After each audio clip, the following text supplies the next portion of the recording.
আসসালামাইকুম guys, I am master from Saudi Arabia. तो आज के जुम्मर दिन फ्राइडे, तो आप सबको जुम्मा मुबारक। তো বিষয়টা হচ্ছে সামনেই কুরবানির ঈদ, আর পশ্চিমবঙ্গের এখন খুব সরগরম চলছে যে কুরবানি ঈদ কি হবে, আদেও কি কুরবানি হবে, করা যেতে পারে কি যাবে না। তো ওই বিষয়ে আমার কিছু ব্যক্তিগত মতামত, ব্যক্তিগত কিছু মন্তব্য, সম্পূর্ণ পার্সোনাল, দয়া করে কেউ ব্যক্তিগতভাবে নেবেন না, নিলেও কিছু আসে যায় না আমার। তো বিষয় হচ্ছে যে কুরবানি ব্যাপারটা আসলে কি, আর কুরবানি কেন করা হয় এ বিষয়ে আমার জ্ঞান খুবই সীমিত। তবে এর দুটো দিক আছে, একটা হচ্ছে ধর্মীয় বা আধ্যাত্মিক দিক, আর একটা হচ্ছে সামাজিক দিক। তো আজকের আলোচ্য বিষয় হচ্ছে সামাজিক দিক, যে অ্যাকচুয়ালি গরুটা ঠিক বলা উচিত হবে না আমার।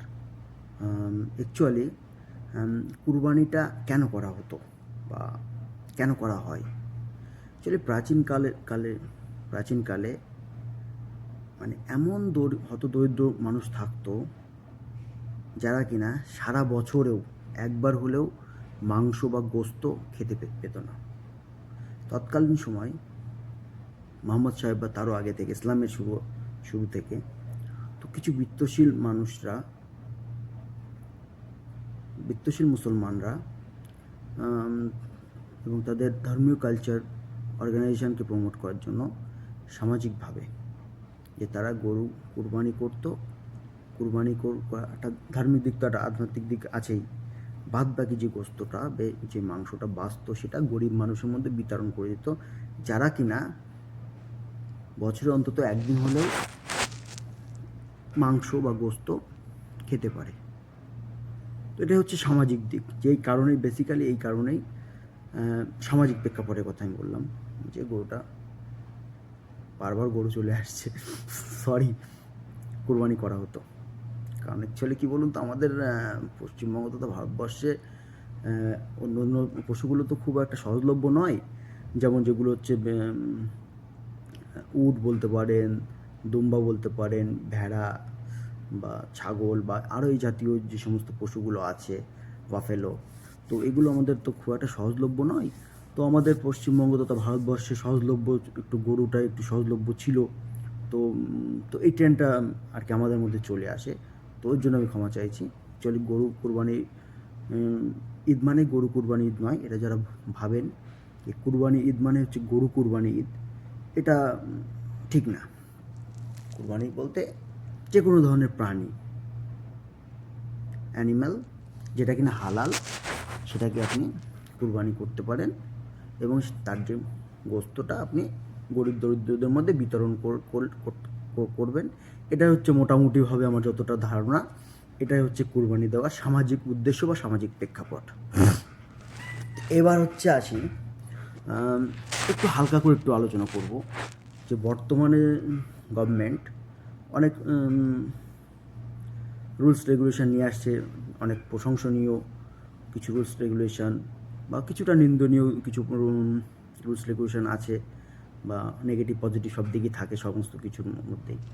তো একটা বিষয় যেটা, যে আপনারা জানেন বিগত বামফ্রন্ট সরকার বা তার 34 বছর, তারপরে 15 বছর সরকার কর্মসংস্থানের উপরে মোটামুটিভাবে তেমন কিছুই করেনি, অনেস্টলি স্পিকিং কিছুই করেনি। তো সাধারণ মানুষ, গরিব মানুষ নিজেদের মতন কোনো রকমভাবে যে যা পারতো সে তাই পন্থা অবলম্বন করে জীবিকা নির্বাহ করতো আর কি, যাক চলে যেত।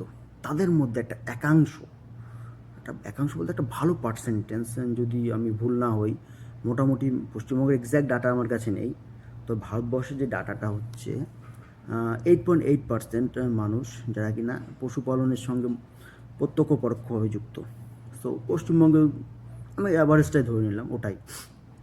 তো 9% ইন দ্য সেন্স পশ্চিমবঙ্গে যদি 10 কোটি মানুষ হয় তো 90 লাখ।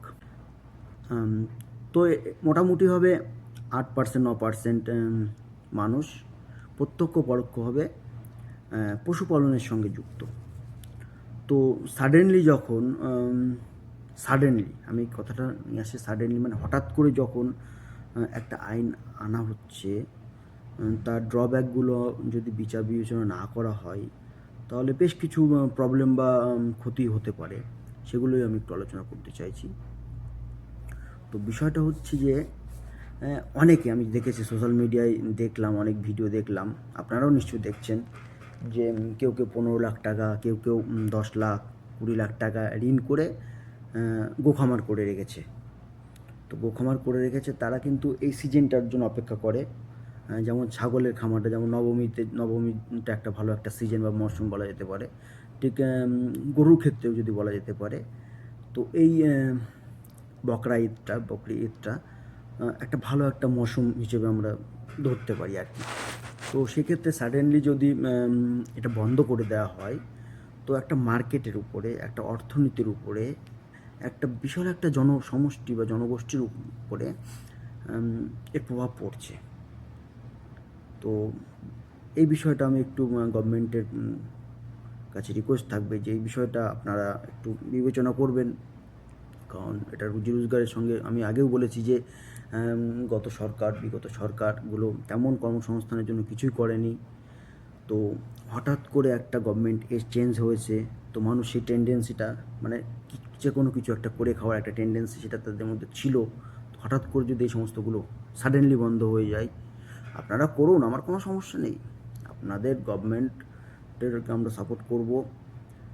আর যেখানে আমার প্রশ্ন তোলার দরকার আমি সেখানে প্রশ্ন তুলব, কিন্তু বিষয়টা হচ্ছে যে সাডেনলি সময় দিন। সব ক্ষেত্রের জন্য সময়ের দরকার, নির্দিষ্ট পরিকল্পনার দরকার, হুটহাট করে তো কিছু হয় না। তো বিষয়টা হচ্ছে আপনারা এর ড্রব্যাকটা আমার মনে হয় কতটা ড্রব্যাক আসতে পারে সেটা ক্যালকুলেশন না করেই হয়তো সিদ্ধান্তটা কিছুটা নেওয়া হয়েছে। তো অ্যাকচুয়ালি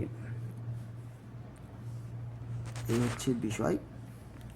তো এক্ষেত্রে আমি যেটা দেখলাম আর সোশ্যাল মিডিয়া সার্ভে যেটা বুঝতে পারলাম যে মোটামুটিভাবে 70 to 80% সংখ্যাগুরুরাই প্রবলেমটা ফেস করছে অ্যাজ কম্পেয়ার টু সংখ্যালঘু। কারণ দেখুন, আমি যদি একটা কথা বলি, আমি কিন্তু আগেও বলেছি যে কুরবানি মানে কিন্তু গরু নয়, আরও অনেক কিছু হতে পারে। আপনার কাছে যদি পয়সা থাকে, আপনি একজন বিত্তশালী মুসলিম যদি হন, আপনি উট কুরবানি দিন, আপনি মহিষ কুরবানি দিন, আপনি ছাগল দিন, দুম্বা দিন, যেটা আপনার গরু ব্যতীত আর অনেক অপশান আছে আপনার কাছে, আপনি সেটা দিন, কোনো সমস্যা নেই তাতে। কিন্তু বিষয়টা হচ্ছে যে যদি সমস্ত মুসলমান সম্প্রদায় যদি কোরবানির জন্য গরুটাকে টোটালি বয়কট করে দেয়, ভাবুন ব্যাপারটা, সম্পূর্ণ গরুটা পুরোপুরি বয়কট করে দিল, মানে এবছর আমরা বলতে মুসলমান সম্প্রদায়, ইভেন আমি একজন মুসলিম, তো তারা যদি বলে যে আমরা গরু এবার কুরবানি দেব না, কিংবা অন্য যে ছাগল, ভেড়া, উট সেগুলো আছে সেগুলো আমরা দেওয়ার চেষ্টা করব। তো ব্যাপারটা হচ্ছে যে সবথেকে ক্ষতিগ্রস্ত হবে আমাদের হিন্দু ভাই। কারণ দেখুন, ব্যাপারটা তো আমাদের পশ্চিমবঙ্গের বেশিরভাগটাই তো আমরা গ্রামাঞ্চলে থাকি, তা গ্রামের বেশিরভাগ লোকই চাষবাস, ক্ষেত খামারের সঙ্গে যুক্ত। তো আমি লাইভ একটা এক্সাম্পল আমি দিতে চাইছি আপনাদের সঙ্গে, আপনারা আশা করি রিলেট করতে পারবেন, একদম বাস্তব দৃষ্টান্ত। ধরে নিন একটা ব্যক্তি, তার 2 বিঘে জমি আছে, কিংবা একটা ব্যক্তি সে ক্ষেত মজুর, কিংবা একটা ব্যক্তি সে রাজমিস্ত্রির লেবার, তার 2টো মেয়ে আছে। তো বাস্তব আপনার সঙ্গে কথা হচ্ছে, ফেস টু ফেস আপনার সঙ্গে কথা হচ্ছে। তো তার 2টো মেয়ে আছে, সে কাজে যায়, তার সংসারটা কোনো রকম চলে যায়। এবার তার মেয়েটার যখন বিয়ে দেবে বা মেয়েটা যখন বড় হচ্ছে, তাদের ভবিষ্যতের জন্য, বিয়ের জন্য তার কাছে সঞ্চয়ের একটা ইকুইপমেন্ট কী আছে, উপাদান কী আছে। তো সেক্ষেত্রে আমি যতটা দেখেছি একদম গ্রামের, যে কেউ হয়তো দুটো গরু পোষে, কেউ হয়তো তিনটে ছাগল পোষে, 2 বছর পরে দুটো ছাগল বিক্রি করে হয়তো 20,000 টাকা পায়। 3 বছর পরে একটা দুটো গরু বিক্রি করে হয়তো 50,000 টাকা পায়। সেই টাকাটা দিয়ে তারা তাদের মেয়ের জন্য একটা কানের করে রাখে, একটা হাতের করে রাখে, একটা গলার করে রাখে, কিছু সঞ্চয় করে। তো আমি যেটা বলেছিলাম যে তারা হচ্ছে দিন আনা দিন খাওয়া, কিন্তু তাদের হচ্ছে যে এই যে ইন ফিউচারে যাতে তাদের মেয়ের বিয়েটা হয়ে যায় বা কারোর হায়ার স্টাডির জন্য যেটা অল্প অল্প করে যারা সঞ্চয় করছিল, সেই ব্যাপারটা সাডেনলি ব্রেক হবে। তো বিষয়টা তো আপনারা জানেন, গ্রামের মানুষ সাডেনলি যখন একটা ট্রেন্ড, মানে একটা প্রচলিত একটা বিষয় যদি যখন সাডেনলি ব্রেক হয়, তখন তাদের নতুন করে ভাবনা করার বা নতুন করে একটা কিছু করার অপশান খুব কম থাকে। তো আশা করব এই সমস্ত বিষয়গুলো রিলেট করতে পারছেন আপনারা। তো বাকি গভর্নমেন্টের কাজ গভর্নমেন্টকে করতে দিন, আর আমাদের কাজ হচ্ছে যেটা হচ্ছে সেটাকে তুলে ধরা। ভালো জিনিসটাকে আমরা তুলে ধরবো, আর খারাপ জিনিস যেটা হবে সেটাকে বলবো। সবথেকে বড় কথা, মেরুদণ্ডটা সোজা রাখতে হবে, ভালোটাকে ভালো বলতে হবে, খারাপটাকে খারাপ বলতে হবে। আর সবার শেষে আপনারা আপনাদের মতন ঈদ করবেন, আর যেটা খুশি সেটা কুরবানি করবেন আপনাদের যেটা সামর্থ্য অনুযায়ী। এই বিষয়ে তো আমার বলার কিছুই নেই, কিন্তু বিষয়টা হচ্ছে এটাই হচ্ছে বর্তমান পরিস্থিতি আর বর্তমান প্রেক্ষাপট। তো এই বিষয়ে আর বেশি কথা বলে লাভ নেই। তো সবাই সবার মধ্যে ভালোবাসা সম্প্রীতি বজায় রাখবেন, আর কোনো রকম ঝামেলা অশান্তি বা মানে বেশি ইস্যু করার কোনো প্রয়োজন নেই।